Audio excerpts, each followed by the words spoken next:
நல்ல பிதாவே, இந்த நல்ல ஆசீர்வதிக்கப்பட்ட காலை நேரத்திற்காக நன்றி சொல்லுகிறோம். இப்பொழுதும் எங்களோடு கூட உம்முடைய வார்த்தையினால் கர்த்தர் நீர் வெளிப்படும்படியாய் நாங்கள் செபிக்கிறோம். உம்முடைய வார்த்தையை கேட்ட பொழுது எம்மாவூருக்கு போன சீஷருடைய இருதயங்கள் கொழுந்து விட்டு எரிந்தது போல எங்கள் இருதயமும் ஆண்டவரை உமக்குள்ள மகிழ, கொழுந்து விட்டு எரிய, பரவசம் அடைய, உற்சாகம் அடைய கர்த்தர் கிருபை தரும்படியாய் செபிக்கிறோம். உடைய வார்த்தையை கேட்டு விசுவாசித்து கீழ்ப்படிந்து ஆசீர்வதிக்கப்பட கர்த்தர் எங்களுக்கு கிருபை தாரும். எங்களை ஒப்புக் கொடுக்கிறோம். எங்களோடு கூட இடைப்படும் இயேசுவின் நாமத்தில் ஜெபிக்கிறேன் எங்கள் நல்ல பிதாவே, ஆமென். அல்லேலூயா. போன வாரத்துல நான் ஒரு செய்தியை ஆரம்பித்தேன்.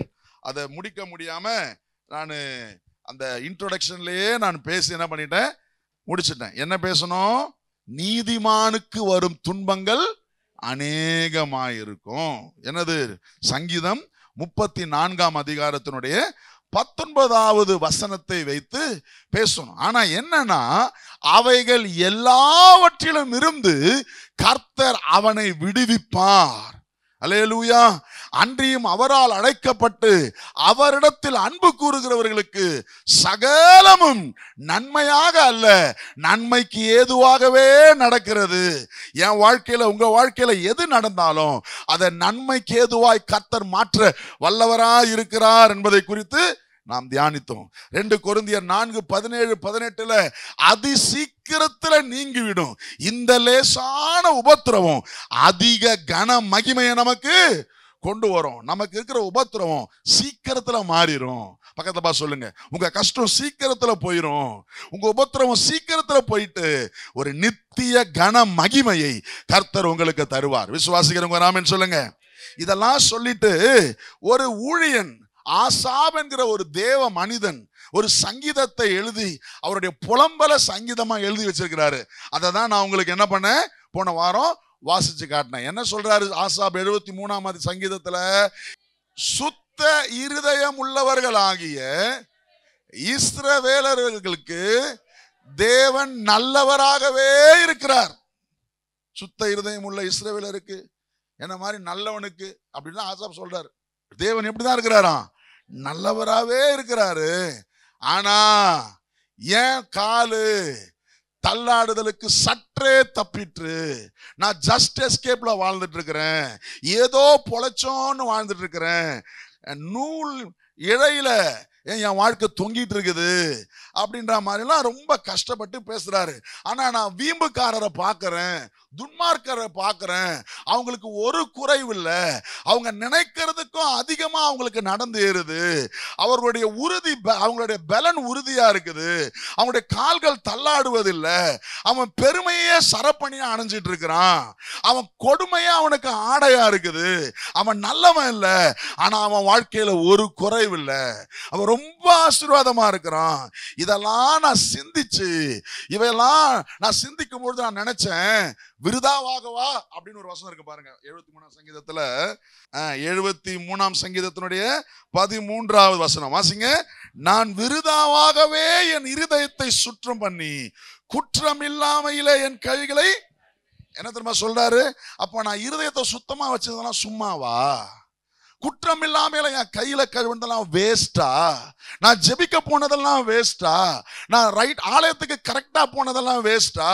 நான் ஆண்டவருக்காக வாழ்ந்ததெல்லாம் வேஸ்டா? விருதாவாகவா என் கையை சுத்தம் பண்ண? அப்படித்தானே இருக்குது. விருதாவாகவே என் இருதயத்தை சுத்தம் பண்ணி குற்றம் இல்லாமையிலே என் கைகளை கழுவினேன். நான் இவ்வளவு நாளா அப்ரைட்டா இருந்ததெல்லாம் வேஸ்டா? நான் இவ்வளவு நாளா உண்மையா இருந்தது வேஸ்டா? இருந்து என்ன பிரயோஜனம்? இவ்வளவு பயபக்தியா இருந்து, இவ்வளவு உண்மையா இருந்து, இவ்வளவு ஒழுக்கமா இருந்து, எனக்கு ஒரு கஷ்டத்துக்கு மேல கஷ்டம், ஆனா அவன் உண்மையா இல்ல, பயபக்தியா இல்ல, கர்த்தரை தேடல, ஆனா ரொம்ப நல்லா இருக்கிறான், ரொம்ப ஸ்ட்ராங்கா இருக்கிறான், சக்சஸ் மேல சக்சஸ் வந்து சேருது. ஆனா நான் சும்மாவா வாழ்ந்துட்டு இருக்கிறேன், என்னுடைய பக்தி வேஸ்ட், என்னுடைய ஜெபம் வேஸ்ட் அப்படின்ற மாதிரி ஒரு கலக்கத்துல இங்க ஆசாப் இருக்கிற நேரத்துல தான் அவர் சொல்றாரு. 18ஆம் வசனத்தை நம்ம வாசிச்சோம் இல்லையா போன வாரத்துல? நிச்சயமாகவே நீர் அவர்களை 17ஆம் வசனம், 17ஆம் வசனத்துல வாசிக்கிறேன். அவர்கள் முடிவை கவனித்து உணரும் அளவும் அது என் பார்வைக்கு, அவங்க முடிவை பார்க்கிற வரை நான் வேஸ்ட் மாதிரி எனக்கு தெரிஞ்சது. ஆனா அவங்க முடிவை பார்த்தாதான் தெரியுது நான் எவ்வளவு பெஸ்ட்னு. அல்லேலூயா, அல்லேலூயா. அவனுடைய இந்த உலகத்துல வாழ்ற வாழ்க்கை இல்ல, அவன் வாழ்க்கையின் முடிவு. உங்களை நிறைய பேருக்கு தெரிஞ்சிருக்கும், அலெக்சாண்டர் த கிரேட். தமிழ்ல என்ன சொல்லுவாங்க? மாவீரன் அலெக்சாண்டர், சிக்கந்தர் ஹிந்தியில மாவீரன். சின்ன வயசுலேயே கிரேக்க நாட்டிலிருந்து இந்தியா வர படையெடுத்து வந்து பல தேசங்களை, பல நாடுகளை கைப்பற்றின ஒரு மாவீரன். செல்வத்துக்கு குறைவில்லை, அதிகாரத்துக்கு குறைவில்லை, கூடவே நிறைய மருத்துவர்களை, நிறைய வீரர்களை கையில வச்சிருந்த ஆளு. ஆனா இளம் வயதுல மரித்தார். அவர் சாகும்பொழுது சொன்னாராம், என் கைய என்ன அடக்கத்துக்கு கொண்டு போகும் பொழுது சவ பெட்டிக்கு வெளியில என் கை என்ன இருக்கட்டும், நீட்டப்பட்டு என்னை கொண்டு போங்க. ஏன்னு கேட்டாங்களாம். அலெக்சாந்தருக்கு 4 பிரதானிகள். அவங்க 4 பேரை பத்தி பைபிள் இருக்குது. 4 பிரதானிகள். அவங்க கேட்டாங்களாம் ஏன்? அப்ப அவன் சொன்னானா, என்னை பார்க்கிற ஜனங்களுக்கெல்லாம் தெரியட்டும், இவன் இவ்வளவு கேப்சர் பண்ணாலும், இவ்வளவு நாடு பிடிச்சாலும், இவ்வளவு செல்வத்தை சேர்த்து வச்சாலும், இவ்வளவு அதிகாரம் உள்ளவனா இருந்தாலும் போகும்போது வெறுங்கையா போறான்றத உலகம் பார்க்கட்டும். நான் உலகத்துக்கு ஒரு பாடத்தை சொல்ல விரும்புறேன் அப்படின்னு சொல்லி அலெக்சாண்டர் சொன்னானா. ஒரு நம்பிக்கை இல்லாத வாழ்க்கை. ஏன் அலெக்சாண்டருக்கு போனாங்க? எத்தனை பேருக்கு மைக்கேல் ஜாக்சன் தெரியும்? மைக்கேல் ஜாக்சன் எத்தனை வயசுல செத்தாரு? 50 வயசுல செத்தாரு மனுஷன். எத்தனை வயசுல? இன் இஸ் 50s. 50ல என்ன ஆயிட்டாரு. ஆனா அவர் கூடவே 12 மருத்துவர்களை வைத்திருந்தார். ஆல்வேஸ் சிகாகோ, நியூயார்க்ல, அமெரிக்கா தேசத்துல இருக்கிற பெரிய பெரிய பிரபலமான மருத்துவர்கள் எந்த நேரமும் கூட, யாரு கூட? அவருடைய ரத்த ஓட்டம், அவருடைய பிபி எல்லாத்தையும் பராமரிக்கிறதுக்கு அவங்க சொல்ற சாப்பாட்டை தான் இவர் சாப்பிடுவாரு. அவங்க கொடுக்கிற காரியங்களை தான் இவங்க செய்வாங்க எல்லாம். அவ்வளவு கூடவே 12 டாக்டர்ஸ், அதுவும் எஃபிஷியன்ட் டாக்டர்ஸ், ஹை டெக்னாலஜி இருக்கிற டாக்டர்ஸை கூட வச்சு அவருக்கு விதவிதமான காரியங்களை, எக்ஸசைஸுக்கு, பிசியோதெரபிக்கு எல்லாத்துக்கும் ஆட்களை வச்சு. ஏன்னா அவரோட ஆசை 100 வருஷத்துக்கு மேல வாழணும்னு. யாரோட ஆசை? மைக்கேல் ஜாக்சனோட விருப்பம் அது. நான் 100 வருஷத்துக்கு மேல வாழணும்னு. அதற்கான அத்தனை வழிமுறைகளையும் செய்து வைத்திருந்தார். மருத்துவர்களை கூடவே வச்சிருந்தார். டியூட்டி பாரி பக்கத்துல அவர் வீட்டிலேயே அவர் கூடவே என்ன பண்ணுவார், அவர் எங்கெல்லாம் பிரயாணம் பண்றாரோ அங்கெல்லாம் கூட மருத்துவ குழு போகும். அப்படி இருந்தும் 50களிலே அநியாயமாய் மரித்து போனார். எல்லாம் இருந்தது, எல்லாம் இருந்தது. ஆனா அவருடைய முடிவு நிச்சயமாகவே அவர்களை சறுக்கலான இடங்களிலே கர்த்தர் வைத்திருக்கிறார். நான் விருதாவா? இல்ல இல்ல இல்ல. இந்த மாதிரி நான் பலரை உதாரணங்களா சொல்ல முடியும். ஹிட்லர், எத்தனை பேர் ஹிட்லர் கேள்விப்பட்டிருக்கீங்க? பல யூதர்களை கொன்று குவித்த ஹிட்லர் எப்படி செத்தாருங்க? பலரை கொன்று குவிச்சவன் அவனுடைய முடிவு ஒரு நிம்மதியான, ஒரு அமைதியான, ஒரு ஆசீர்வாதமான முடிவு அல்ல. பரிதாபமாய் தன்னைத்தானே சுட்டு கொண்டு தற்கொலை செய்து மரித்து போனார். இந்த மாதிரி நிறைய பேரை பார்க்க முடியும். உலகத்துல பார்க்கும் பொழுது நல்லா ஆஹா ஓஹோன்னு இருக்கிற மாதிரி இருக்கும்.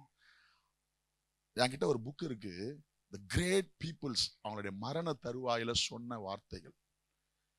கிறிஸ்தவர்கள், கிறிஸ்துவுக்குள்ள இருந்த மரித்தவர்கள் அநேக சொன்னது என்ன தெரியுமா? அதுல நான் பரலோகத்தை பார்க்கிறேன், நான் தெய்வ தூதர்களை பார்க்கிறேன், மன மகிழ்ச்சியோட என் கண்ணை மூடுறேன் அப்படின்னு. கிறிஸ்துவுக்குள்ள மரித்தவங்க ஒரு சலசலப்பு இல்லாம, ஒரு சஞ்சலம் இல்லாம, ஒரு வேதனை இல்லாம, ஒரு மன நிம்மதியோடு, அமைதியோடு, ஆசீர்வாதத்தோடு வழி அனுப்பப்படுகிறதை அந்த புத்தகத்துல எழுதி வச்சிருக்கிறாங்க. ஆனா கிறிஸ்து இல்லாத மரித்த அநேக பிரபலங்கள் எப்படி தெரியுமா? ஐயோ ஒரு இருள் என்னை சூழ்ந்து இருக்கிறது, ஐயோ நான் இதை பார்க்கவே விரும்பல, இது என்ன பயமுறுத்துது, இட் இஸ் டார்மெண்டிங் மீ அப்படின்னு சொல்லிதான் நிறைய பேரு மரிச்சிருக்கிறாங்க. அப்போ என்னன்னா ஆசாப் சொல்றது எவ்வளவு உண்மை தெரியுமா? நிச்சயமாகவே அவர்களை நீ சறுக்கலான இடங்களில் என்ன பண்ணிருக்கிறாரு? முடிவை பார்க்கும் பொழுதுதான் தெரியுது நான் எவ்வளவு ஆசீர்வதிக்கப்பட்டவன் என்று. அல்லேலூயா. பக்கத்தப்பா சொல்லுங்க, உங்களுக்கும் எனக்கும் ஒரு மகிமையான முடிவு இருக்கிறது. அல்லேலூயா. ஆமென். நாம ஏதோ செத்து மண்ணுக்குள்ள போறவங்கல்ல, நாம விண்ணுக்குள்ள வாழ்கிறவர்கள். அல்லேலூயா. ஆமென். 1000 வருட அரசாட்சியில தேவனோடு கூட ஆளுகிறவர்கள். ஆமென். Praise the Lord. நம்முடைய முடிவு ஆசீர்வாதமான முடிவு. ஆமென். சரி, ஆனா இந்த மாதிரி சந்தேகம் வருது, இந்த மாதிரி புலம்புறனே, இது ரைட்டா, இது தப்பு இல்லையா அப்படின்லாம் பார்த்தா கர்த்தருக்கு நம்ம கஷ்டம் புரியும். ஆண்டவருக்கு நம்முடைய கஷ்டம் புரியும். நம்மளை கோச்சிக்க மாட்டாரு. அவிசுவாசியே, நீ ஏன் இப்படி பண்ற, நீ ஏன் இப்படி புலம்புற அப்படின்லாம் நிச்சயம் ஆண்டவர் என்ன பண்ண மாட்டாரு, கோச்சிக்கவே மாட்டாரு. அதனால புலம்பிக்கிட்டே இருக்கணும்னு சொல்லல. புரியுதுங்களா? 10 தடவை முறுமுறுத்தாங்கன்னு போட்டிருக்குது இஸ்ரவேல் ஜனங்க. முறுமுறுக்கிறது வேற. ஆனா கஷ்ட நேரத்துல ஏன், எதுக்கு அப்படின்னு கேள்வி கேட்கறது வேற. புரியுதுங்களா? ஒரு உதாரணத்தை நான் உங்களுக்கு வாசிச்சு காட்டுறேன். வாசிக்கலாம். மத்தேயு 11ஆம் அதிகாரம். மத்தேயு 11ஆம் அதிகாரம்.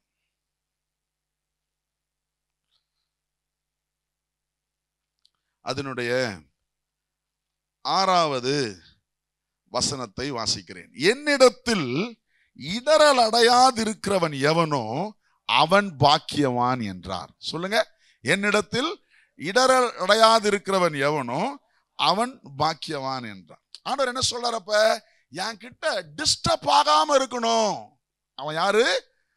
பாக்கியவான். ஏன் இந்த சம்பவத்தை சொல்றாரு?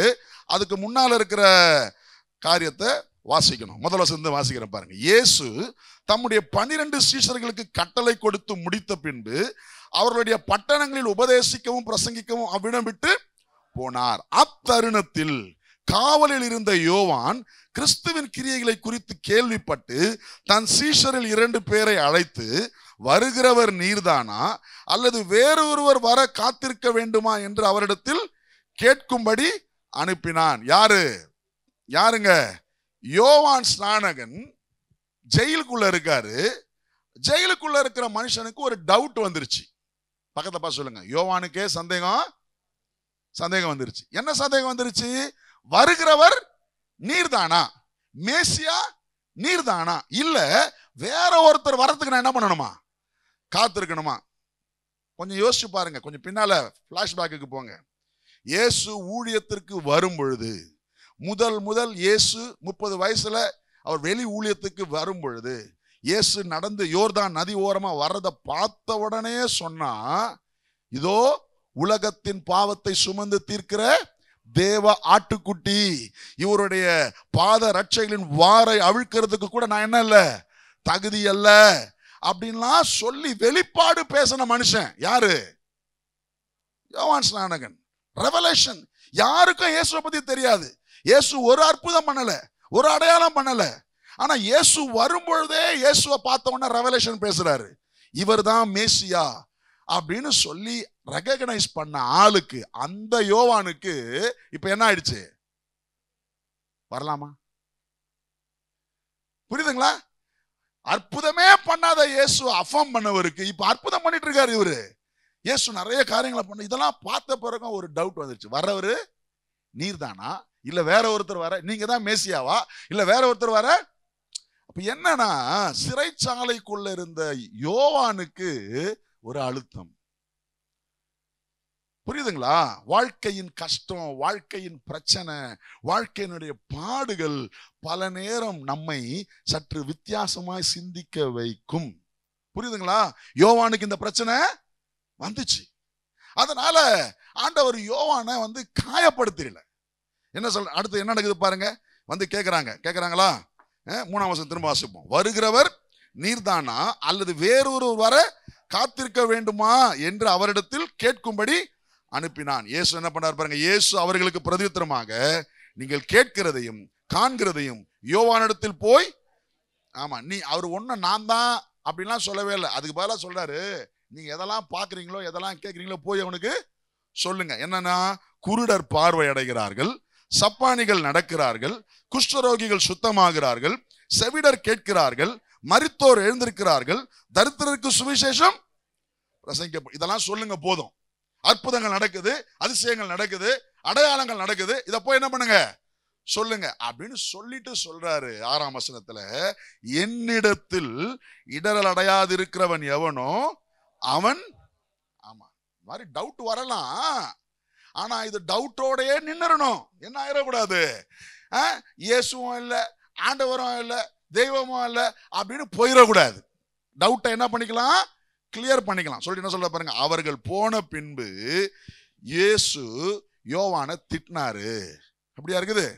அவர்கள் போன பின்பு இயேசு யோவானை குறித்து ஜனங்களுக்கு சொன்னது என்னவென்றால், எதை பார்க்க வனாந்தரத்துக்கு போனீர்கள்? காற்றினால் அசையும் நாணலையோ? அல்லவென்றால் எதை பார்க்க போனீர்கள்? மெல்லிய வஸ்திரம் தரித்த மனுஷனையோ? மெல்லிய வஸ்திரம் தரித்து இருக்கிறவர்கள் அரசர் மாளிகைகள் அல்லவென்றால் எதை பார்க்க போனீர்கள்? தீர்க்கதரிசியையோ? ஆம், தீர்க்கதரிசியை பார்க்கிலும் மேன்மையுள்ளவனையே என்று உங்களுக்கு சொல்லுகிறேன். அவனை பத்தி ரொம்ப உயர்வா பேசுறார். யார பத்தி? எந்த நிலையில யோவான் இருக்கிறார்? இப்போ டவுட்ல இருக்கிறாரு. நீங்க தானா இல்ல வேற ஒருத்தர் வரதுக்கு நான் இன்னும் வெயிட் பண்ணணுமா? ஏன்னா வழியை ஆயத்தம் பண்ண வந்தவர் தான் அவரு. இவருக்கே வழி ஆயத்தம் பண்ணி அஃபார்ம் பண்ணவருக்கே ஒரு டவுட் வந்துருச்சு. பிரஷர்னால, வாழ்க்கையின் பாடுகளினால அந்த டவுட்ல கேட்கிறாரு, நீங்க தானா இல்ல வேற ஒருத்தர் வரணுமா? இயேசு வந்து பாரு, அன்னைக்கு வெளிப்பாடு பேசினவன் இன்னைக்கு பாரு சந்தேகத்துல பேசுறான் பாரு. அன்னைக்கு நல்லா ஜெபிச்சிருப்பான், இன்னைக்கு ஜெபிக்கல போலக்குது, ஜெபக்குறைவினால பேசுறான் அப்படின்லாம் ஆண்டவர் என்ன பண்ணல, அவனை திட்டல, அவனை பத்தி தப்பா பேசல, அதுக்கு பதிலா அவனை உயர்த்தி பேசுகிறார். தீர்க்கதரிசியிலையும் மேலானவன் அவன் என்று சொல்லி. எத்தனை பேர் ஆமென் சொல்றீங்க? சோ நான் என்ன சொல்ல வரேன்னா, God can understand your situation. உங்கள் சூழ்நிலைகள் அவருக்கு தெரியும். நீங்கள் எந்த நிலைகளுக்குள்ள கடந்து போயிட்டு இருக்கிறீங்கன்றது அவருக்கு நல்லாவே புரியும், நல்லாவே புரியும். அதனால அவர் உன்னை கடிந்து கொள்ளுகிறவர் அல்ல. நீ ஏன் இப்படி பண்ற, ஏன் அவிசுவாசத்தோடு இருக்கிறன்னு சொல்லி உன்னை அவமதிக்கிற ஆண்டவர் அல்லவே அல்ல. மாறாக உன்னை உற்சாகப்படுத்துகிற தேவன். அல்லேலூயா. நம்ம ஒரு காரியத்தை மட்டும் புரிஞ்சுக்கணும், இடரல் மாத்திரம் அடையாம இருக்க பழகணும். பக்கத்துல பார்த்து சொல்லுங்க, வாழ்க்கையில எவ்வளவு கஷ்டம் வந்தாலும் இடரல் அடையவே கூடாது. யோபு 1 அதிகாரம் 20ஆம் வசனம். அப்பொழுது யோபு 1ஆம் அதிகாரம் 20ஆம் வசனம். அப்பொழுது யோபு எழுந்திருந்து தன் சால்வையை கிழித்து தன் தலையை சிரைத்து தரையிலே விழுந்து, இங்கிலீஷ் பைபிள்ல பாத்தீங்கன்னா தெரியும், he lie down and worshipped God. எப்பங்க? எல்லாம் இழந்த அவனுடைய கஷ்டத்தை அவன் வெளிப்படுத்துறான். என்ன பண்றான்? மொட்டை அடிச்சுக்கிறான், எழுந்து சால்வைய கிழிக்கிறான். கஷ்டம், வேதனையினால முடிவாரல. என்ன பண்றான்? மொட்டை. அவனுடைய துக்கத்தை வெளிப்படுத்துறதுக்கு. ஆனா துக்கத்தை வெளிப்படுத்த காரியங்களை செஞ்சாலும் இடரல் அடையறதுக்கு எனக்கு இடம் இல்லை. என்ன பண்றானா? தரையிலே விழுந்து பணிந்து, நிர்வாணியா என் தாயின் கர்ப்பத்தில் இருந்து வந்தேன், நிர்வாணியாய் அவ்விடத்துக்கு திரும்புவேன். கர்த்தர் கொடுத்தார், கர்த்தர் எடுத்தார், கர்த்தருடைய நாமத்துக்கு ஸ்தோத்திரம் என்றான். இவை எல்லாவற்றிலும் யோபு பாவம் செய்யவும் இல்லை, தேவனை பற்றி குறை சொல்லவும் இல்லை. இவை எல்லாவற்றிலும் யோபு பாவம் செய்யவும் இல்லை, தேவனை பற்றி குறை சொல்லவும் இல்லை. தேவனை குறித்து இடரல் அடையாத ஒரு மனுஷன். எவ்வளவு கஷ்டம் வந்தாலும் யோபு எவனா புலம்புறாருன்றதெல்லாம் பார்க்க முடியும், ஆனா ஒரு நாளும் இடரல் அடைவது இல்லை. பக்கத்துல பார்த்து சொல்லுங்க, என்ன பிரச்சனை வந்தாலும் ஆண்டவரை விட்டு மட்டும் விலகிறாதீங்க. அவருக்கு எல்லா உரிமையும் இருக்குது. அல்லேலூயா, அல்லேலூயா, ஆமென். அவர் கொடுத்தாரு, அவர் எடுத்தாரு, கர்த்தருக்கு ஸ்தோத்திரம். என்னால முடியல, அவன் சால்வையை கிழிச்சுக்கிறான், அவன் அலங்காரத்துக்கு பதிலா மொட்டை அடிச்சுக்கிறான், தான் வேதனையை வெளிப்படுத்துறதுக்கு. ஐயோ, என் பிள்ளைங்க போயிட்டாங்க, என் சொத்து ஆஸ்தியெல்லாம் போயிருச்சு, இனி எனக்கு எதுக்கு அழகு, இனி எனக்கு எதுக்கு ஆடம்பரம்? மொட்டை அடிச்சுக்கிறான், சால்வை கிழிச்சுக்கிறான். ஆனாலும் கர்த்தரை ஆராதிக்கிறதையோ, கர்த்தரை ஏன் எனக்கு இப்படி செஞ்சிட்டாரு, அநியாயம் பண்ணிட்டாருன்னு அவன் கேட்கவே இல்லை. அதனாலதான் இழந்த எல்லாவற்றையும் இரட்டத்தனையாய் அவன் திரும்ப பெற்றுக்கொண்டான். எத்தனை பேர் ஆமென் சொல்றீங்க? அல்லேலூயா. சரி, இதெல்லாம் தான் நம்முடைய வாழ்க்கையின் பாடுகளுக்கு மத்தியில நாம் கொடுக்க வேண்டிய ஒரு மாறுத்திரம். என்ன கஷ்டம் வந்தாலும் கஷ்டத்துல ஏன் இப்படி ஆச்சுன்னு கேட்கலாமே தவிர, கர்த்தர் இல்ல, தேவன் இல்ல, தேவன் எனக்கு செய்யல, எனக்கு உதவி பண்ணலன்றதுனால அவர் தேவன் இல்லை என்று ஆவது கிடையவே கிடையாது. எனக்கு உதவி செய்தாலும் உதவி செய்யாவிட்டாலும் அவர் தேவனாகவே இருக்கிறார். அல்லேலூயா. எனக்கு ரட்சிப்பு கிடைத்தாலும் கிடைக்காவிட்டாலும் கர்த்தர் உண்மையுள்ளவராகவே இருக்கிறார். எனக்கு சுகமானாலும் ஆகாவிட்டாலும் அவர் சுகப்படுத்துகிறவர் என்பதில் சந்தேகமே இல்லை. அல்லேலூயா. எனக்கு அற்புதம் நடந்தாலும் நடக்காவிட்டாலும் அவர் அற்புதங்களை செய்கிறவர். எத்தனை பேர் ஆமென் சொல்றீங்க? எனக்கு நடக்கலன்றதுனால அவர் இல்லைன்னு சொல்றதுக்கு எனக்கு அதிகாரம் இல்லை. எத்தனை பேர் ஆமென் சொல்றீங்க? அப்படி சொல்லிட்டா நான் இடர் அடைஞ்சிறேன்னு அர்த்தம். இடர் அடைவதற்கு எனக்கு அதிகாரம் இல்லை. சரி, இப்ப வேகமா ஒரு 4 அல்லது 5 காரியங்களை என் கஷ்ட நேரத்திலிருந்து நான் வெளியில வர்றதுக்கு நான் என்ன செய்யணும், வேதம் நமக்கு என்ன சொல்றதுன்றதை மாத்திரம் நான் உங்களுக்கு வேகமாய் நான் சொல்லட்டும். எத்தனை பேர் கேட்க ஆயத்தமா இருக்கிறீங்க? அல்லேலூயா. நல்லா ஒண்ணு புரிஞ்சுக்கணுங்க. தேவனுடைய வார்த்தை, word of God is not recommendation, it's my command. தேவனுடைய வார்த்தை எனக்கு என்ன கிடையாது, ரெக்கமெண்டேஷன் கிடையாது. செஞ்சா செய்யுங்க, செய்யலன்னா பரவாயில்ல அப்படின்னு கிடையாது. கண்டிப்பா என்ன பண்ணணும், செய்யணும். எத்தனை பேர் ஆமென் சொல்றீங்க? அல்லேலூயா. வேத வசனம் எனக்கும் உங்களுக்கும் கிடைக்கப்பட்ட கட்டளை. இந்த கட்டளையின்படி வாழ்ந்தா நிச்சயம் நான் ஆசீர்வாதத்தை பார்க்க முடியும். அல்லேலூயா. ஆமென். சரி, பாடுகளுக்கு மத்தியில, பாடுகளில் இருந்து நான் வெளியில வரணும்னா நான் என்ன செய்யணும்? முதலாவது நான் செய்ய வேண்டியது தெரியுமா? தேவனை நோக்கி பார்க்க வேண்டும். சத்தமா சொல்லுங்க, என்ன பண்ணணும்? ஆமா, லுக் அன்டு ஜீசஸ். இயேசுவை நோக்கி பாருங்கள். அல்லேலூயா. அவரை நோக்கி பார்த்த முகங்கள் வெட்கப்பட்டு போனது இல்லை. 34ஆம் சங்கீதம், 34ஆம் சங்கீதம் திருப்பிக் கொள்ளுங்க வேகமா. நான் உங்களுக்கு வாசிக்கட்டும். சாம்ஸ் 34, 34ஆம் சங்கீதம். அதனுடைய 1லிருந்தே வாசிக்கலாம். நான் நமக்கு நேரம் இல்லாததுனால நான் 4-5 வாசிக்கிறேன். நான் கர்த்தரை தேடினேன், அவர் எனக்கு செவி கொடுத்து என்னுடைய எல்லா பயத்துக்கும் என்னை நீங்களாக்கி மீட்டார். கர்த்தரை தேடனா அவர் செவி கொடுத்து எல்லா பயத்திலிருந்தும் உங்களை மீட்பார். விசுவாசிச்சவர் ஆமென் சொல்லுங்க பாப்போம். சேர்ந்து வாசிங்க அடுத்த வசனம் என் கூட சேர்ந்து. அவர்கள் அவரை நோக்கி பார்த்து பிரகாசம் அடைந்தார்கள், அவர்கள் முகங்கள் வெட்கப்படவில்லை. இந்த ஏழை கூப்பிட்டான், கர்த்தர் கேட்டு அவனை அவன் இடுக்கண்களுக்கு எல்லாம் நீங்களாக்கி ரட்சித்தார். எத்தனை பேர் ஆமென் சொல்றீங்க? எத்தனை பேர் அல்லேலூயா சொல்றீங்க? அவரை நோக்கி பார்த்தா என் முகம் வெட்கப்பட்டு போவதே இல்லை. ஆமென். எபிரேயர் 12ஆம் அதிகாரம் 1வது வசனத்துல இப்படியா வாசிக்கிறோம். விசுவாசத்தை துவக்கிறவரும் முடிக்கிறமா இருக்கிற அவரையே நோக்கி உங்களுக்கு நியமிக்கப்பட்ட ஓட்டத்திலே பொறுமையாய் ஓட கடவோம். இயேசுவை பார்த்து ஓடுங்கள். பக்கத்துல பார்த்து சொல்லுங்க, இயேசுவை பார்த்து ஓடுங்க, இயேசுவை பார்த்து ஓடுங்கள். சரி, என்னாகமம் 21ஆம் அதிகாரம் நீங்க வாசிச்சு பார்த்தீங்கன்னா, இப்ப வாசிக்க வேணாம், திருப்ப வேணாம், எனக்கு நேரம் இல்லாதனால நான் அந்த சம்பவத்தை உங்களுக்கு சொல்லிடுறேன். நீங்கெல்லாம் சம்பவத்தை அறிஞ்சிருக்கிறீங்க. என்னாகமம் 21ஆம் அதிகாரத்துல வனாந்தரத்துல ஜனங்கள் வரும் பொழுது அவங்க வனாந்தர பாடுகளின் நிமித்தமா கர்த்தரை முறுமுறுக்கிறாங்க. அந்த முறுமுறுத்ததனுடைய விளைவாக கொல்லிவாய் சர்ப்பங்கள் அவர்கள் என்ன பண்ணுது, வனாந்தரத்துல கடிக்குது. புரியுதுங்களா? என்னது? சிட்டிக்குள்ள இல்ல, ஹாஸ்பிட்டல் இல்ல, மருத்துவம் இல்ல, அவங்களை கடிக்கிறது என்னது? அந்த கொல்லிவாய் சர்ப்பங்கள் கடிச்சாலே மரணம். அநேகர் செத்து விழுறாங்க. அப்ப ஜனங்கள் எல்லாம் வந்து மோசே கிட்ட சொல்றாங்க, வனாந்தரத்துல எங்கிருந்து தான் இந்த பாம்புகள் வருதுன்னு தெரியல, இந்த பாம்புகள் கொல்லிவாய் சர்ப்பங்கள் இதெல்லாம் எங்களை தீண்டி நிறைய பேர் என்ன ஆறாங்க, செத்து போயிட்டு இருக்கிறாங்க. நீங்க தான் ஒரு வழி செய்யணும். என்ன பண்ணணும்? மோசே ஆண்டவரை நோக்கி பார்க்கிறான். ஆண்டவரே, ஏன் இந்த கஷ்டம், ஏன் இந்த பாடு, எங்களுக்கு ஏன் இந்த பிரச்சனை, ஏன் இதை அனுமதிச்சிங்க அப்படின்னு கேட்கும் பொழுது ஆண்டவர் ஒரு பரிகாரம் சொல்றார். என்ன பரிகாரம் சொல்றாரு?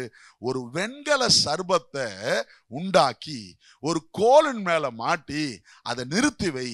யாரெல்லாம் இந்த கொல்லிவாய் சர்பம் கடிக்குதோ அவங்க எல்லாம் என்ன பண்ணட்டும், இந்த வெண்கல சர்பத்தை பார்க்கட்டும். அதை பார்த்தால் இவர்கள் பிழைப்பார்கள். என்னதுங்க சொல்லுங்க? அதை பார்த்தால் இவர்கள் பிழைப்பார்கள். மோசே வந்து ஜனங்க கிட்ட சொல்றாரு. நானா இருந்தா கேட்டிருப்பேன், என்னையா லாஜிக்கு, என்னையா லாஜிக்கு? பாம்பு கடிக்க வருது ஓடுவனா, இல்ல இது கடிச்ச உடனே நான் என்ன பண்ணுவேனா? மாட்டப்பட்டிருக்கிற வெண்கல சர்பத்தை பாப்பனா? பக்கத்துல பா சொல்லுங்க. ஆண்டவருக்கு லாஜிக்லாம் முக்கியம் இல்லை. லாஜிக்லாம் ஏன் தெரியுமா இதை சொல்றாரு? இவன் நான் சொல்றத நம்புறானா நம்பல, அதுதான் மேட்ரு. இதுல என்ன லாஜிக் இருக்குது? 1+1 2 இந்த மாதிரி லாஜிக்கே வரலையே. அப்படிலாம் இல்ல. கர்த்தர் சொல்றது பைத்தியக்காரத்தனமா இருந்தாலும் நம்புறானா நம்பலையா? நம்பனா பிழைப்பான், நம்பலனா போய் சேருவான். புரியுதா நான் சொல்றது? எத்தனை பேர் நான் சொல்றது புரியுது? அது எப்படிங்க? கஷ்ட நேரத்துல கர்த்தரை நோக்கி பார்த்தா, வனாந்தரத்துல எப்படி சர்ப்பங்கள் கடிக்கும் பொழுது உயர்த்தப்பட்டிருக்கிற வெண்கல சர்பத்தை நோக்கி பார்த்த உடனே பிழைத்தார்களோ, அதுல என்ன லாஜிக்? ஒரு லாஜிக்கும் இல்ல. ஆண்டவர் அற்புதம் பண்றதுக்கு லாஜிக் வேணும்னு அவசியமும் இல்ல. கீழ்ப்படிதல் தான் முக்கியம். ஆண்டவர் இடத்துல பாக்குறாரு, நான் சொன்னதை இவங்க செய்யறாங்களா இல்லையா, அவ்வளவுதான். That's it, that's it. இது ஒத்து வந்தா நிறைய பேர் சொல்லுவான், எனக்கு அற்புதம் நடந்தா நான் வரேன் சர்ச்சுக்கு. உனக்கு அற்புதமும் நடக்காது, நீ சர்ச்சுக்கு வரவே வேணாம். அப்படிப்பட்ட ஆள் ஆண்டவருக்கு தேவை இல்லை. உனக்கு லாஜிக் புரிஞ்சாதான், உனக்கு எல்லாம் தெரிஞ்சாதான் கர்த்தருடைய கட்டளைக்கு கீழ்ப்படின அவசியம் இல்லை. புரியுதோ புரியலையோ, ஒத்து வராம இருக்குதோ ஒத்து வராம இல்லையோ, நீங்க சொல்றது நடக்கிற மாதிரியே இல்லையே, அது நடக்கிற மாதிரியே இருக்காது.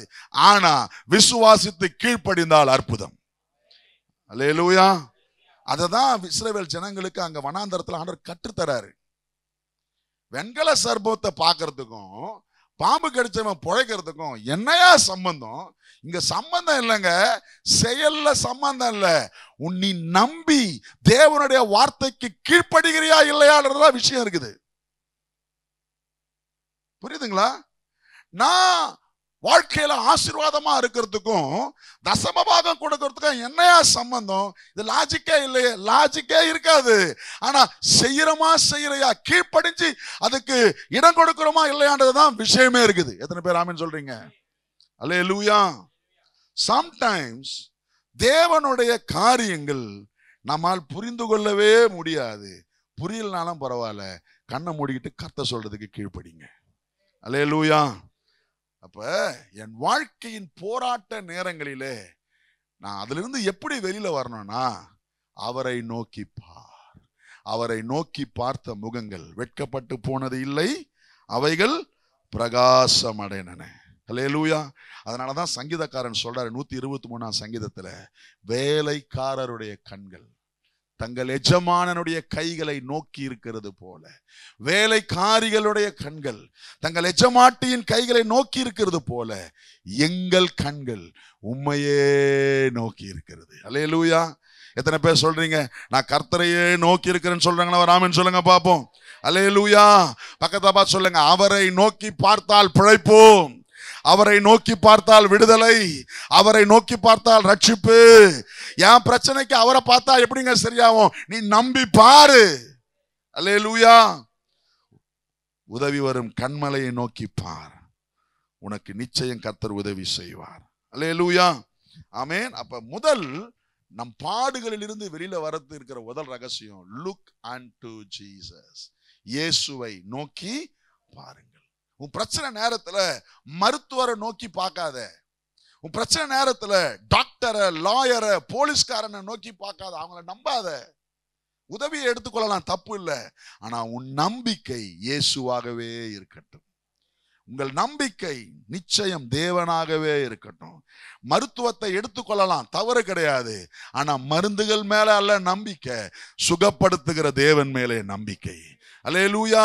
தீர்ப்பு கொடுக்கிற ஜட்ஜ் மேலே இல்ல நம்பிக்கை, நித்திய நியாயாதிபதியாகிய இயேசுவின் மேலே என்னுடைய நம்பிக்கை. அல்லேலூயா. என் பிரச்சனையை, என் வாத சரி பண்ற போலீஸ்காரர்கள் மேல இல்ல நம்பிக்கை, எனக்கு தலகர்த்தனாய் கேப்டனா இருக்கிற யுத்த வீரன் இயேசுவின் மேல எனக்கு நம்பிக்கை. எத்தனை பேர் ஆமென் சொல்றீங்க? அல்லேலூயா. பக்கத்தப்பா சொல்லுங்க, அவரை நோக்கி பார்த்தால் பிழைப்பீர்கள். ஆமென். Praise the Lord. ஹல்லேலூயா. இரண்டாவது, இது நமக்கு அடிக்கடி தெரிஞ்சதானா, நான் ரொம்ப விலாவரியா சொல்ல போறதில்ல. பிரச்சனையில இருந்து வெளியில வரணும்னா ஜெபம் பண்ணுங்க. எவ்வளவு பிரச்சனையோ அவ்வளவு ஜெபம். சொல்லுங்க, பக்கத்துல பார்த்து சொல்லுங்க. எவ்வளவு பிரச்சனையோ அவ்வளவு ஜெபம் பண்ணணும். அதிகமா ஜெபம் பண்ணணும். வாசிக்கலாமா? வசனத்தை மட்டும் வாசிச்சிடுங்க, நம்ம அடுத்த பக்கம் புரிய போயிடலாம். ஜேம்ஸ், யாக்கோபு 5:13. உங்களில் ஒருவன். வாசிங்க, யாக்கோபு 5ஆம் அதிகாரம் 13வது வசனம்.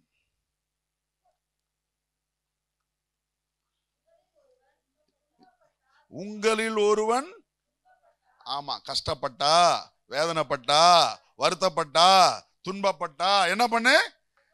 ஜெபம் பண்ண கடவன். If anyone of you afflicted, let him pray. பக்கத்துல பார்த்து சொல்லுங்க, உனக்கு துன்பம் வந்ததுன்னா நீ செய்ய வேண்டிய முதல் காரியம் என்னது? ஜெபம் பண்ணு. நம்ம பிரச்சனை என்ன தெரியுமா? பிசாசு என்ன பண்ணோம்? துன்பம் வந்தா ஃபர்ஸ்ட் கட் பண்றது எதை? ஜெபத்தை, சர்ச்சை, தேவனை. கரெக்டா? ஏன்னா அவனுக்கு நல்லா தெரியும், நீ சர்ச்சையும் ஜெபத்தையும் கட் பண்ணா உன் துன்பம் உனக்கு நிரந்தரமாயிடும்.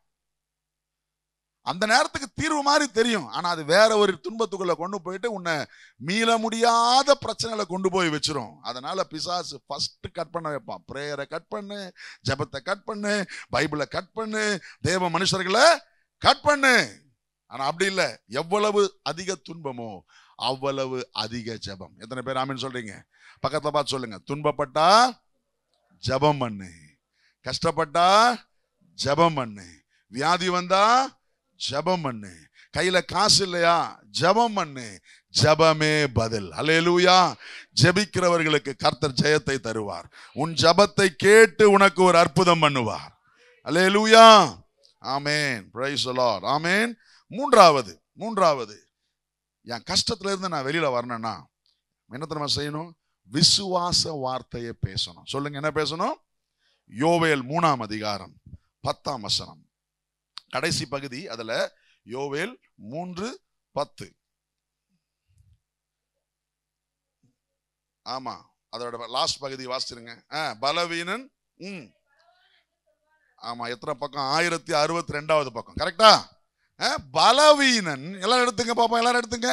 பலவீனன் தன்னை, 1062வது பக்கம்.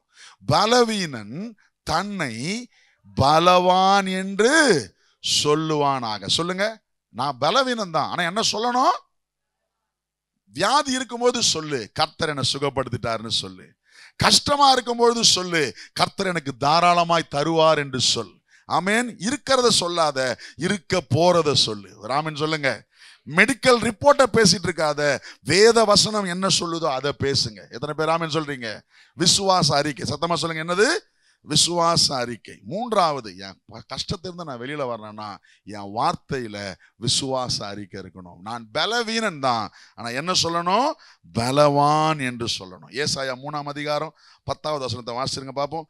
ஏசாயா 3:10. Isaiah chapter 3 verse 10. ஏசாயா 3ஆம் அதிகாரம் 10வது வசனம். உங்களுக்கு நன்மை உண்டாகும் என்று நீதிமான்களுக்கு சொல்லுங்கள். சத்தமா சொல்லுங்க, சொல்லுங்கள்.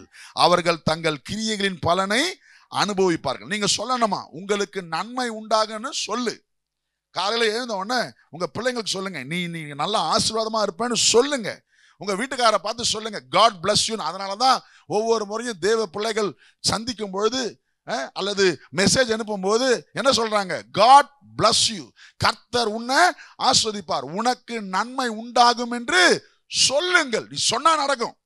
அல்லேலூயா. காலையில எழுந்து உங்க ஆபீஸ்க்கு கிளம்பும் பொழுது நீங்க சொல்லுங்க, உனக்கு நன்மை உண்டாகும்னு. நீ என்ன பண்ண? சொல்லு. எனக்கு எங்க கிடைக்க போகுது, எனக்கு எங்க நடக்க போகுது, எனக்கு எப்படி ப்ரொமோஷன் கிடைக்கும் அப்படின்னு புலம்பிக்கிட்டே இல்லை. உனக்கு நீயே சொல்லு, நன்மை உண்டாகும் என்று சொல்லு. உன் கணவன் சோர்ந்திருக்கும் பொழுது மனைவி கணவனை பார்த்து சொல்லு, உங்களுக்கு நன்மை உண்டாகும்னு சொல்லு. மனைவியை சோர்ந்திருக்கும் பொழுது கணவன் மனைவியை பார்த்து சொல்லுங்க, உனக்கு நன்மை உண்டாகும்னு சொல்லுங்க. பிள்ளைங்களை பார்த்து சொல்லுங்க, உங்களுக்கு நன்மை உண்டாகும்னு சொல்லுங்க.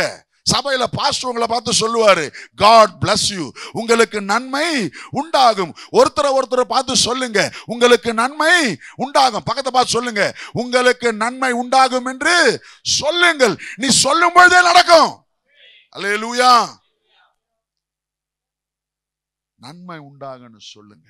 இன்னைக்கு நிறைய நேரம் நம்ம வாழ்க்கையில சொல்றதுக்கு ஆள் இல்லைங்க, அதனால நடக்கல. Let people say you will be blessed. You will be blessed by God. உனக்கு நன்மை உண்டாகும், நல்ல வேலை கிடைக்கும், நல்ல வரன் கிடைக்கும், ஆசீர்வாதமா இருப்ப, நீ நல்ல வீடு கட்டுவ. சொல்லுங்க சொல்லுங்க சொல்லுங்க. அதை விட்டுட்டு என்ன நம்ம சொல்லுவோம்? எங்க இருக்குது இல்ல கஷ்டம், அதையே பேச வேணாம். உனக்கு நன்மை உண்டாகும் என்று சொல்லுங்க. அல்லேலூயா. 107ஆம் சங்கீதம் 2-3 வசனங்கள். 107ஆம் சங்கீதம் 2-3 வசனங்கள். Praise the Lord. கர்த்தரால் சத்துருவின் கைக்கு நீங்களாக்கி மீட்கப்பட்டு கிழக்கிலும் மேற்கிலும் இருந்து சேர்க்கப்பட்டவர்கள் அப்படி சொல்ல கடவர்கள். என்ன சொல்ல கடவர்களா? கர்த்தரை துதியுங்கள், அவர் நல்லவர், அவர் கிருபை என்றும் உள்ளது என்று சொல்ல கடவர்கள். Let the people of God say so. சொல்ல கடவர்கள். சொல்லுங்க, சொல்ல கடவர்கள். என்ன சொல்லணும்? நான் சுகமானேன்னு சொல்லுங்க. என்ன சொல்லணும்? எனக்கு குறைவில்லைன்னு சொல்லுங்க.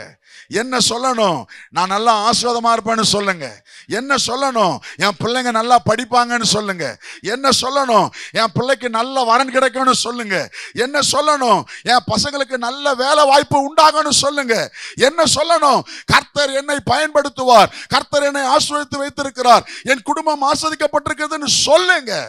கர்த்தரால் மீட்கப்பட்டவர்கள் சொல்ல கடவர்கள். கர்த்தர் நல்லவர், அவர் கிருபை என்றும் உள்ளது என்று சொல்ல கடவர்கள். எத்தனை பேர் ஆமென் சொல்றீங்க? பக்கத்தை பார்த்து சொல்லுங்க, கர்த்தர் நல்லவர், அவர் கிருபை உங்களுக்கு என்றும் உள்ளது. அல்லேலூயா. Let the redeemed of the Lord say so. God is good and his mercy endureth forever. ஆமென். பக்கத்தை பார்த்து சொல்லுங்க, நீ என்ன சொல்றேன்றது ரொம்ப முக்கியம்.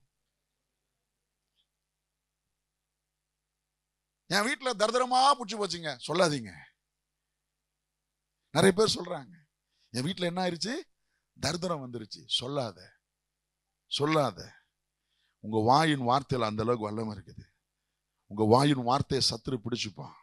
நீ சொன்னா அது நடக்கும். பக்கத்தை பசங்க, நீங்க சொல்றது அது நடக்கும். என்ன சொல்லணும்? நான் ஆஸ்வதிக்கப்பட்டவன்னு சொல்லு. தேவனுடைய வார்த்தையை சொல்லு. சொல்ல கடவர்கள். சத்தமா சொல்லுங்க, சொல்ல கடவர்கள். என்னத்த? விசுவாச அறிக்கையை சொல்லுங்க. பார்க்கறத பேசாத, வரப்போறத பேசு. அல்லேலூயா. பாருங்க, தாவீது கோலியாத்தை அடிக்க போறான். என்ன பேசுறான்? சவுல் கூட்டமும் பார்க்கறத பேசினாங்க. கரெக்டா? கோலியாத் ரொம்ப பெருசு, அவனுடைய ஈட்டி ரொம்ப பெருசு, அவனுடைய கேடயம் ரொம்ப பெருசு, பார்க்கறதெல்லாம் பேசிக்கிட்டு இருந்தான். தாவீது என்ன பேசினா?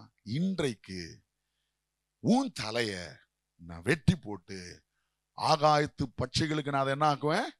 இரையாக்குவேன். ஏன்னா நீ நிந்திக்கிற ராணுவங்களின் தேவனுடைய பேரால நான் என்ன பண்றேன்?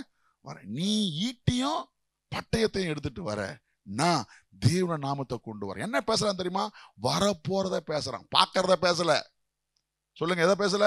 இப்ப எப்படி கோலியாத் ரொம்ப பெருசா ஈட்டியை வச்சுக்கிட்டு கேடகத்தை வச்சுட்டு டங் டங்குன்னு ராட்சச மாதிரி நடந்து வரான்.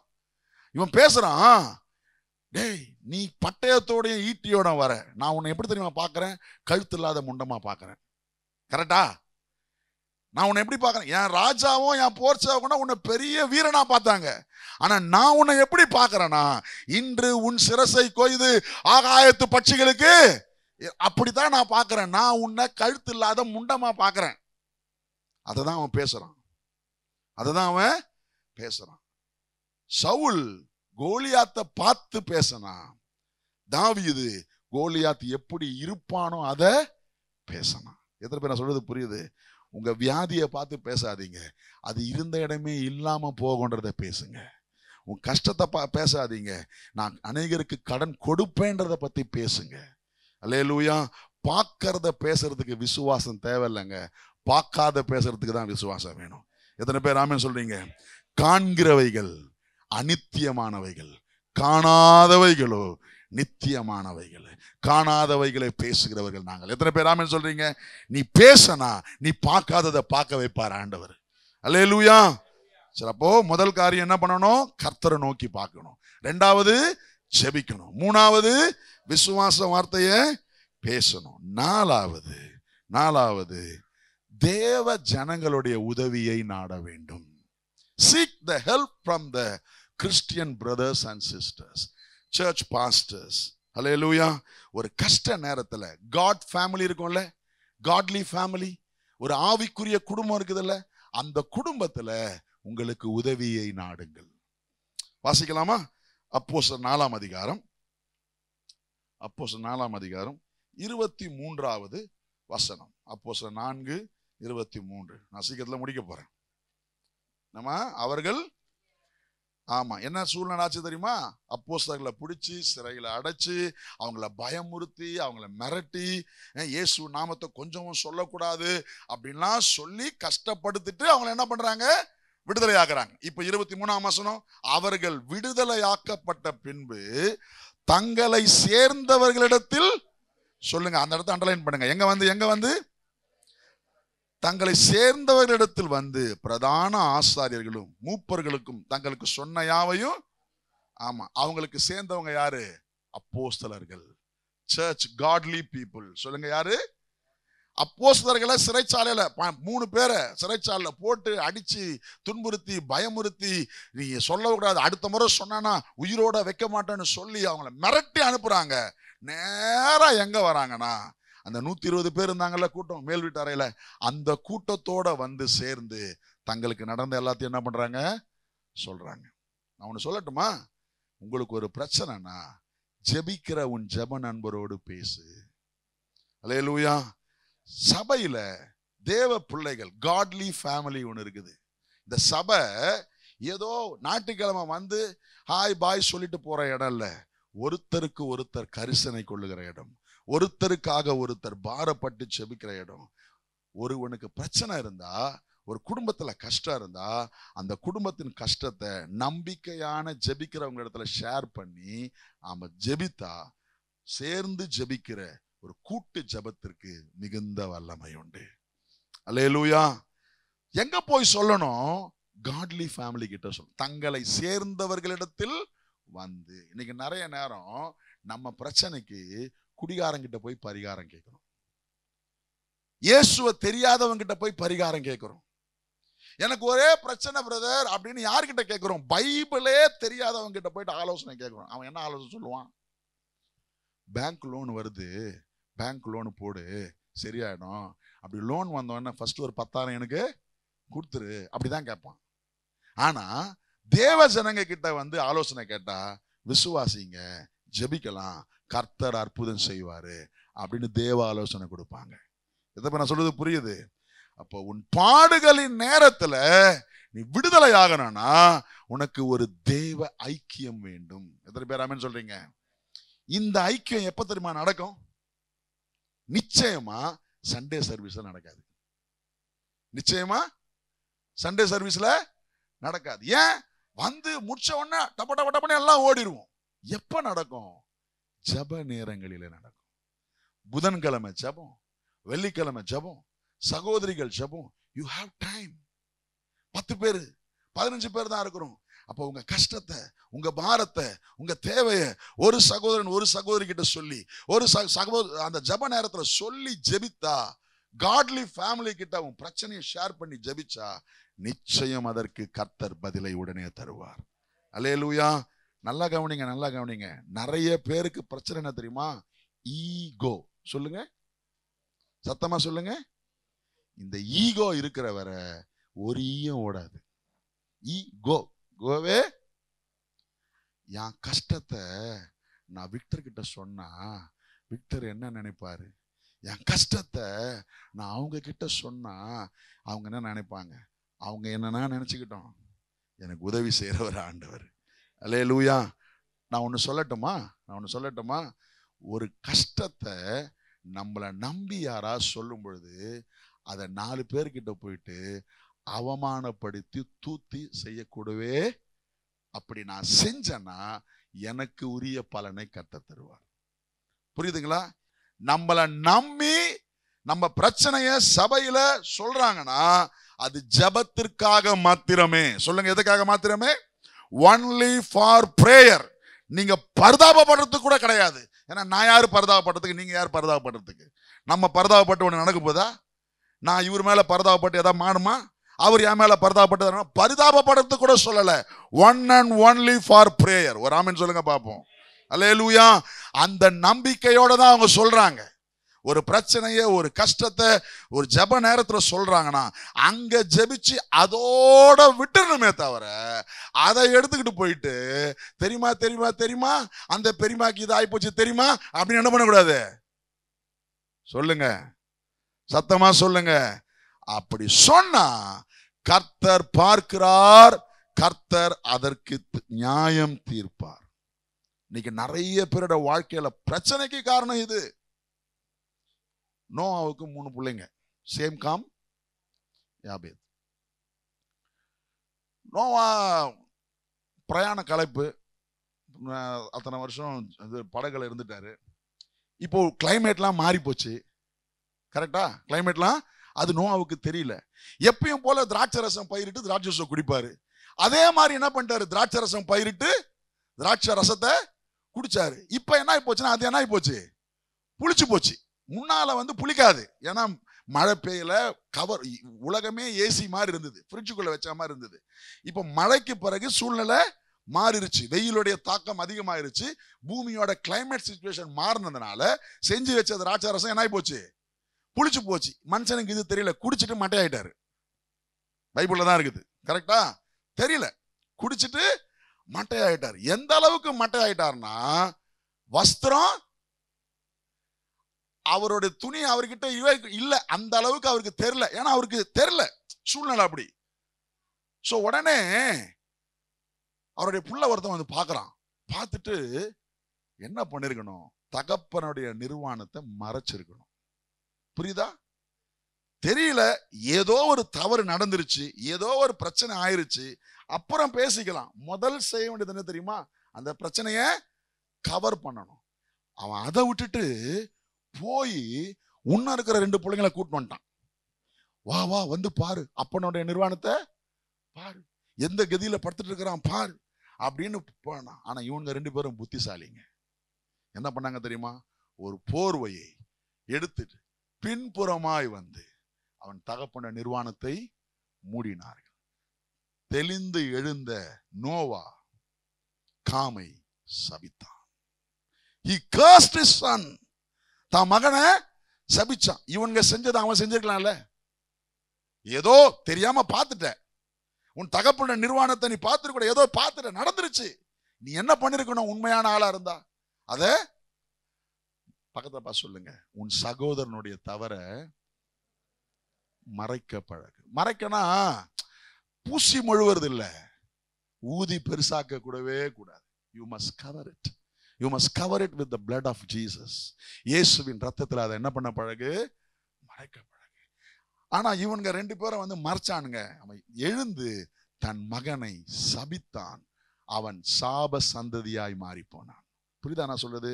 இன்றைக்கும் அது உண்மை. சபையில தேவ ஜனங்களுக்கு மத்தியில ஒரு ஜெப குறிப்புக்காக ஒரு தேவையை, ஒரு கஷ்டத்தை, ஒரு பிரச்சனைய நம்பி சொல்லுவாங்கன்னா அது ஜபத்திற்காக மாத்திரமே. One and only for prayer. சொல்லுங்க, எதுக்காக மாத்திரமே? சத்தமா சொல்லுங்க, எதுக்காக மாத்திரமே? அதை வேற எங்கேயும் சொல்றதுக்கு நம்மளுங்க கொஞ்சம் சூப்பர். அதுல பிரேயர் பண்ணிக்க சொன்ன பாஸ்டர், எதுக்கு சொன்ன? அப்படி ஒன்றும் அவசியம் இல்லை. ஜப கூட்டத்துக்கே வராதவனுக்கு நீ ஜெபிக்க சொல்லணும்ன்ற அவசியம் இல்லை. புரியுதா நான் சொல்றது? ஜப கூட்டத்துக்கு ஜெபிக்காதவங்களுக்கு ஜெபிக்க பிரேயர் பாண்ட் கொடுக்கணும்ன்ற அவசியம் இல்லை. புரியுதா? ஆனா என் கஷ்டத்துல இருந்து நான் வெளியில வரணும். எல்லாருக்கும் கஷ்டம் வரும், சூழ்நிலைகள் மாறும். எங்க போய் சேரணும்?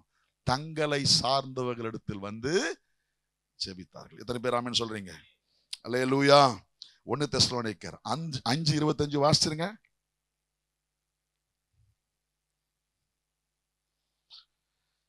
1 தெசலோனிக்கர் 5:25.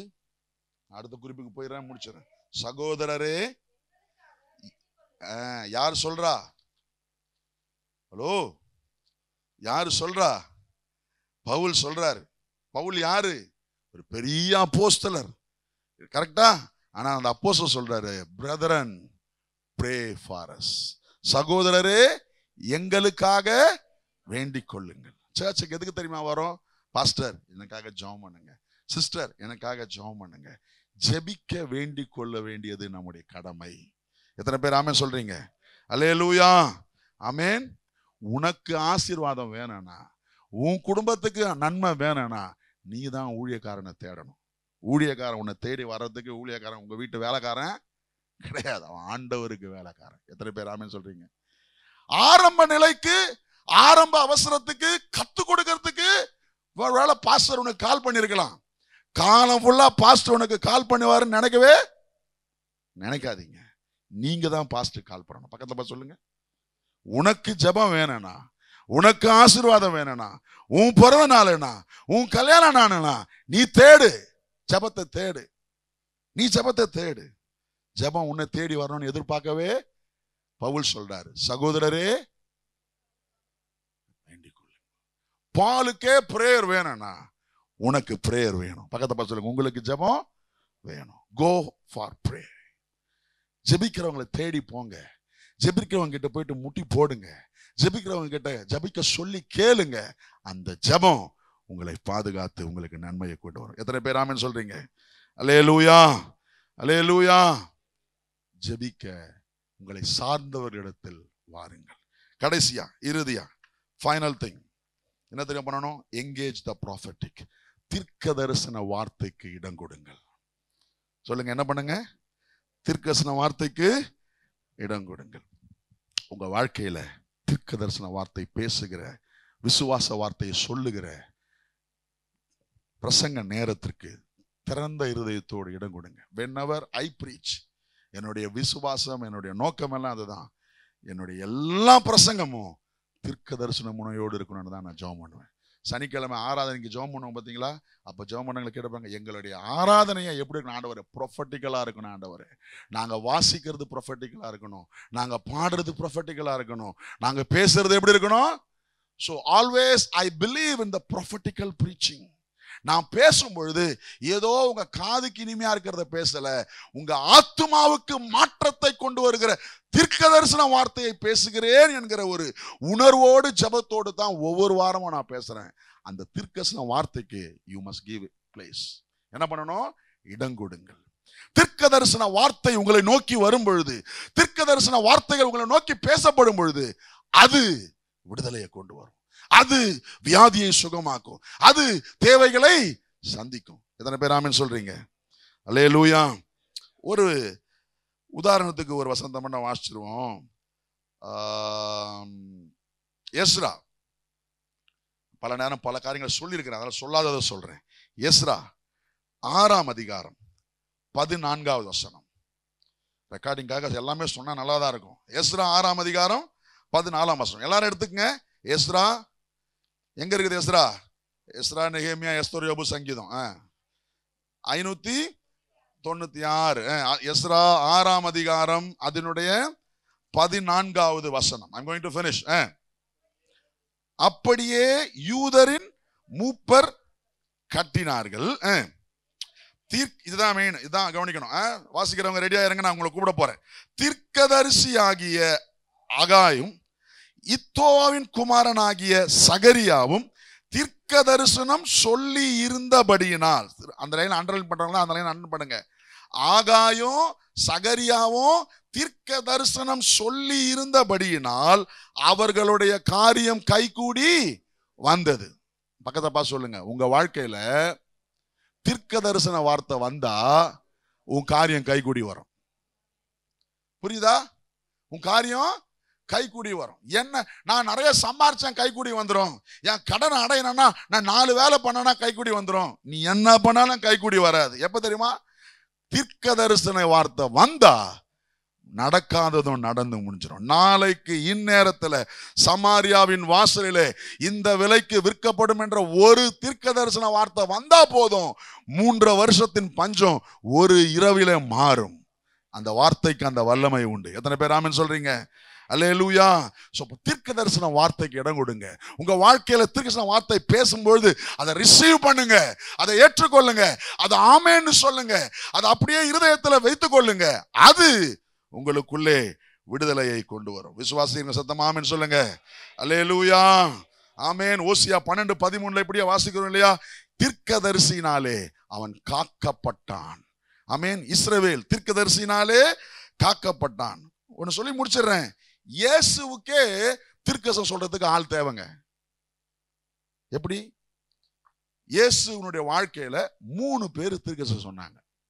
இயேசு குழந்தையா ஆலயத்துக்கு கொண்டு வரும்பொழுது யாரு? சிமியோன் தாத்தா. சொல்லுங்க, யாரு? He prophesied over Jesus. அடுத்தது அண்ணா, வயசான பாட்டியம்மா ஆலயத்தில் இருந்த யாரு? அண்ணா என்ன பண்ணாங்க? இயேசுவுக்கு தீர்க்கதரிசனம் சொன்னாங்க. 3வது யோவான் ஸ்நானகன், இயேசுவுக்கு தீர்க்கதரிசனம்.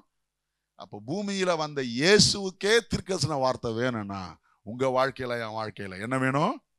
சொல்லுங்க, என்ன வேணும்? உங்களை பார்த்து நீங்க ஆசீர்வாதமா இருப்பீங்கன்னு சொல்ற தீர்க்க தரிசன வார்த்தைகள் உங்களுக்கு தேவை.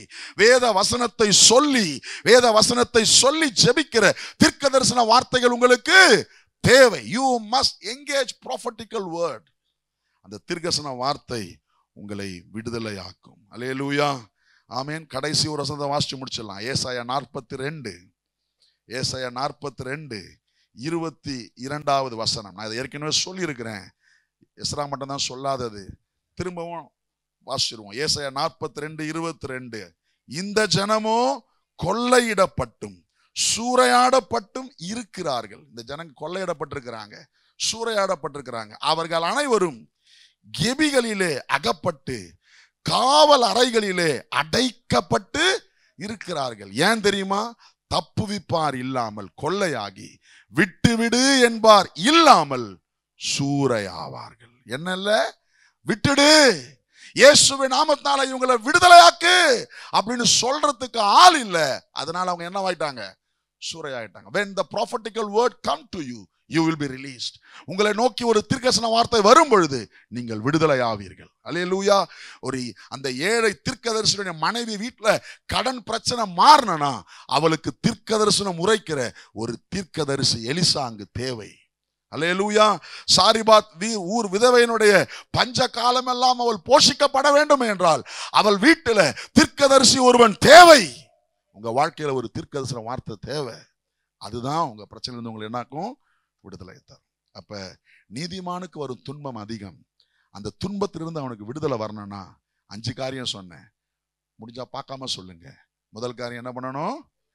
தேவனை நோக்கி பார்க்கணும். 2வது செபிக்கணும். 3வது விசுவாச வார்த்தையை அறிக்கை செய்யணும். 4வது தங்களை சார்ந்தவ தேவ ஜனங்களிடத்துல உதவியை நாடணும். என்ன உதவி? ஜெப உதவி மட்டும்தான். ஒரு 1 லட்ச ரூபா லோன் வாங்கி கொடு, அதுக்கு இந்த இடம். அப்ப உதவினா என்னதான் உதவி? ஆவிக்குரிய உதவி தான். எத்தனை பேர் ஆமென் சொல்றீங்க? ஜெபிக்க உதவுவாங்க. எக்கோ கட் பண்ணீங்க. ஜெபிக்க உதவுவாங்க, தேவ ஆலோசனை சொல்லுவாங்க, வேத வசனத்தின்படி என்ன பண்ணுவாங்க? ஆலோசனை சொல்லுவாங்க. சரீர உதவிகள் ஒரு வேளை இருக்கலாம், தப்பு கிடையாது. ஆனா மற்ற உதவிக்கு இங்க இடம் கிடையாது. அதுக்கு வெளியில நிறைய உதவி குழுக்கள் இருக்குது. புரியுதுங்களா? நான் சர்ச்சுக்கு வந்தேன், எனக்கு பாஸ்டர் லோன் வாங்கி கொடுப்பாருன்னு பார்த்தேன். பாஸ்டருக்கு லோன் வாங்கிறதுக்கு அவருக்கே வழி கிடையாது. புரியுதா? பாஸ்டருக்கு தெரிஞ்ச ஒரே லோன் கமிட்டி மேலே தான். ஒரு அல்லேலூயா சொல்லுங்க. அல்லேலூயா. அங்கே கேட்டால் லோன் அங்கே தான் வரும். புரியுதுங்களா? இங்கே லோனுக்கு இடம் இல்லை. ஒருவேளை தெரிஞ்சா ஒரு ஆலோசனை சொல்லலாம், தப்பு கிடையாது. ஜெப உதவி. எத்தனை பேர் ஆமென் சொல்றீங்க? தங்களை சார்ந்தவரிடத்துல வந்து உதவி கேட்பாங்க. அடுத்தது 5வது என்னது? உங்க வாழ்க்கையில தீர்க்கதரிசன வார்த்தைக்கு இடம் கொடுங்க, நீங்கள் விடுதலை ஆவீர்கள். இதுக்கு அப்படியே கண்களை மூடலாமா? ஹல்லேலூயா, mighty God, hallelujah, hallelujah. நீதிமானுக்கு வரும் துன்பம் அநேகமாயிருக்கும், அவைகள் எல்லாவற்றிலும் இருந்து கர்த்தர் அவனை விடுவிப்பார். ஒருவேளை இந்த காலை நேரத்தில் ஏதோ ஒரு துன்பம், ஏதோ ஒரு கலக்கம், ஏதோ ஒரு கஷ்டம், ஏதோ ஒரு பிரச்சனைகளை நீங்க வந்திருந்தீங்கன்னா இன்றைக்கு கர்த்தர் உங்களுக்கு விடுதலையை தர வல்லவராயிருக்கிறார். கர்த்தர் கொடுத்த இந்த 5 விதமான வார்த்தைகள், இது ரெக்கமெண்டேஷன் இல்ல, இது நமக்கு கமாண்ட். இதை நீங்கள் நிச்சயமாய் பின்பற்றும் பொழுது, இதை நீங்கள் நிச்சயமாய் கை கொள்ளும் பொழுது, இதை நீங்கள் நிச்சயமாய் பின்பற்றும் பொழுது நிச்சயம் நீங்கள் விடுவிக்கப்படுவீர்கள். Thank you Jesus. தோல்வி இல்லை எனக்கு, வெற்றி பவனி செல்வே. தோல்வி இல்லை எனக்கு, வெற்றி பவனி செல்வோ. வெற்றி உண்டு, தோல்வி இல்லை. வெற்றி உண்டு, தோல்வி இல்லை. வெற்றி உண்டு, வெற்றி உண்டு, தோல்வி இல்லை. ஆண்டவர் படைத்த வெற்றியின் நாள் இது. இன்று அகமகிழ்வோம், அக்களிப்போம், அல்லேலூயா பாடுவோம். இன்று அகமகிழ்வோம், அல்லேலூயா பாடுவோம். சேர்ந்து சொல்லுங்க. தோல்வி இல்லை எனக்கு, வெற்றி பவனி செல்வே. தோல்வி இல்லை நமக்கு, வெற்றி பவனி செல்வே.